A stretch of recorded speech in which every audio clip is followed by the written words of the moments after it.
Premier League home record, and Arsenal last season 43 points. I must have said this a million times. Arsenal last season 43 points from their first 48 games. And you know what? Just talking about Arsenal for a minute, I tweeted this a couple of nights ago and it got a lot of traction. So I thought I'm going to keep it back because like Twitter's different to YouTube. YouTube's different to, doing my Talk Sport show. You say one thing on one thing and you think you can't say it on the other, but you can because it's different audiences and some of it's written and some of it's actually, audio and some of it's visual.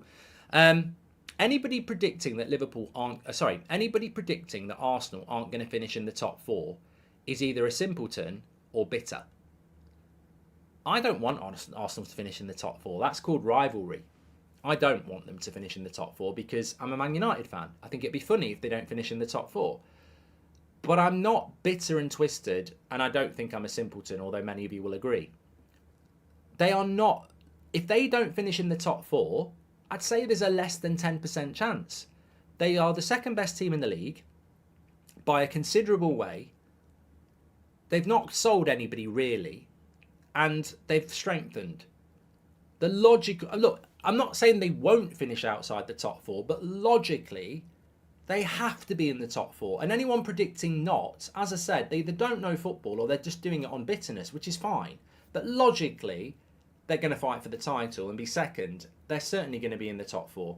And also, I think Arsenal's season last season gets massively underrated and dismissed because people look at the end of the season. And I think Saliba's absence had a huge part to play in that. But the reason I always talk about their start is because if you want to be in a title race, you've got to replicate what Arsenal did. And Liverpool did it really well as well. You can't start slow. You've got to go for it. Liverpool were brilliant at it when they won the league. Obviously, they did it in other years as well when they pushed Man City close. And Arsenal did it last year. 43 points from your first 48 games is incredible. And it doesn't get spoken about enough from Arsenal. They've got to replicate that again. 43 points from your first 48. So they've got to start well, Arsenal. Frankie Ding Dong's contract is up in 2026. Do you reckon Ten Hag still fancies getting him next summer? He would be perfect for United, says Nico. I think Ten Hag would always like Frankie de Jong. You don't care about Premier League Hall of Fame, but you were begging Giggs to be inducted into it as soon as the charges got dropped on him, slapping his bird. Hypocrite, says Bobby. Well, thanks for the super chat, Bobby. You obviously lead a very sad and simpleton life. I suspect you probably wouldn't put Arsenal in the top four. I don't beg that anyone goes in the Premier League Hall of Fame. The Premier League Hall of Fame exists. I don't agree with it. Alan Shearer's myth about being the top goal scorer exists. I don't agree with it. But Ryan Giggs should be in the Premier League Hall of Fame because he has won more Premier Leagues than anybody else. So, that I wasn't begging he goes in there. I was saying that he should be going in there.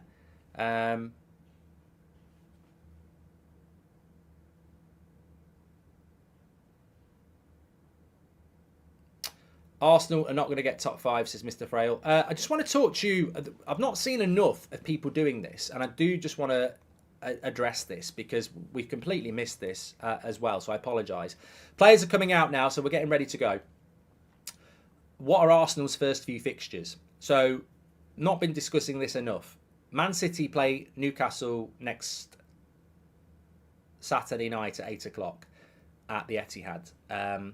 Arsenal's first few fixtures: Forest at home today, Crystal Palace away a week on Monday, Fulham at home. So you'd expect Arsenal, and they have to, take 9 from 9. You've got to do that. I'm not putting pressure on Arsenal here. Arsenal fans know this. You can drop points in the Premier League, of course you can. But they've got to go and get 9 points from their first 3 games. Fourth game of the season, Sunday the 3rd of September, at the Etihad, Manchester United.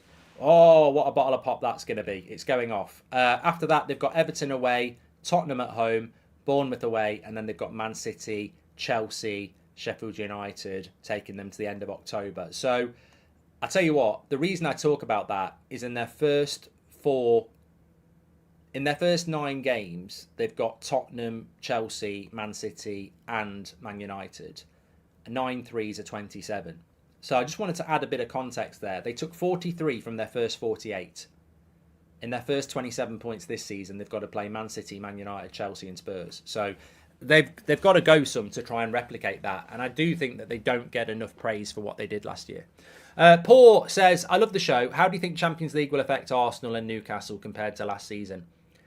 I think Arsenal will be fine because they were used to the Europa League last year, which is a pain in the arse. Thursday night football is a pain in the arse. So I think Arsenal will be fine, but I think for Newcastle it will be a challenge. I think Newcastle Villa will be a very interesting game. Newcastle have got a really, really interesting start to the season, haven't they? If I'm correct, obviously they've got Aston Villa at home tonight. Then they've got Manchester City away, and they've got Liverpool at home, and they've got Brighton away. I think Newcastle's start to the season is one of the big intriguing factors because that's a terrible start. Really bad. Villa at home, Man City away, Liverpool at home, Brighton away. If they take 9 from that, they're going to have a great season. If they take less than 6 from that, they're playing catch up. And look, the thing is, I'm sure many of you are like me.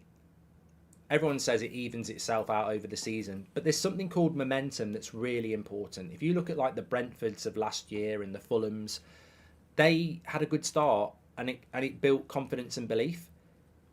For Newcastle, it will be very, very interesting how their start impacts on their season.